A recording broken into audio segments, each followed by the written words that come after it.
Have you ever felt trapped inside your own mind? No noise around you, yet your thoughts won't stop. You replay every word you said, every mistake you made. You smile on the outside, but inside, your heart feels heavy. If that sounds familiar, stay with me. Because today, I'll share the story of a young woman who felt the same.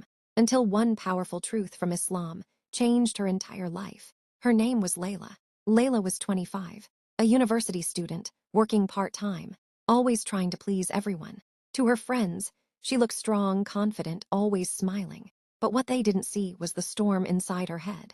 Every night before sleeping, her thoughts would attack her. What if I said something wrong? What if they don't like me anymore? What if I fail my exams? What if I'm never good enough? Her mind was a battlefield, and she was losing every night. She prayed, she made dua, she tried to distract herself, but the peace never lasted. One evening, after a long day, Layla sat alone in her room. Her chest felt tight. She couldn't breathe properly. Tears rolled down her cheeks as she whispered, "Ya Allah, I'm tired of my own thoughts." She opened the Quran, hoping for comfort, but her eyes were blurry from crying, and she couldn't focus. So she just closed it and cried again. That night, she barely slept. And when morning came, her heart still felt heavy, like she was carrying the world inside her. Later that week, Layla visited her aunt, an elderly woman known in the family for her calm, peaceful nature. Even when things went wrong, her aunt never panicked. She'd always say, "Alhamdulillah." Layla admired her, but never understood her secret. So that day, when her aunt asked, "You look worried, my dear. What's troubling you?" Layla finally opened up.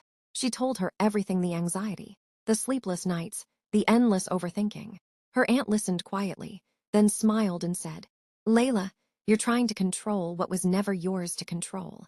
Layla looked confused. "What do you mean?" Her aunt replied gently, "You're trying to control results, people, the future, but all of that belongs to Allah. You were only created to do your best, not to manage the outcome." Then she opened the Quran and recited softly, "Verily, in the remembrance of Allah do hearts find rest." Surah Arad 13:28. Those words pierced Layla's heart. That night, Layla went home with those words echoing in her mind.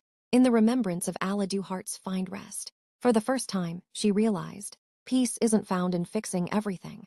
Peace is found in surrendering everything. She made wudu, stood for 2 rakas of prayer, and instead of asking for things to go her way, she simply said, "Ya Allah, I leave it to you. You know what's in my heart better than I do." No long dua, no overthinking. Just trust, just surrender. And that night, she slept peacefully for the first time in months. The next morning, her mind tried to replay the usual worries. But this time, Layla paused, took a deep breath and whispered, "Allah is sufficient for me. There is no God but Him." She repeated it again and again, until her heart calmed down. And slowly, a new habit began. Every time her thoughts started racing, she'd pause and remember Allah's promise. She started her mornings with dhikr, listened to Quran while studying, and every night, she'd end her day with gratitude, even if the day was hard. Weeks passed. Her exams came. Her responsibilities didn't disappear, but something inside Layla had changed. She still faced challenges, but no longer with panic, rather with peace. When things went wrong, she'd whisper, "There's khair in this too. Allah knows what I don't."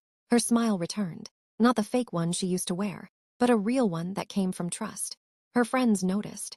Her students noticed. Even her aunt smiled and said, "See, my dear, the calm heart you were searching for was within you all along. It just needed to remember its creator."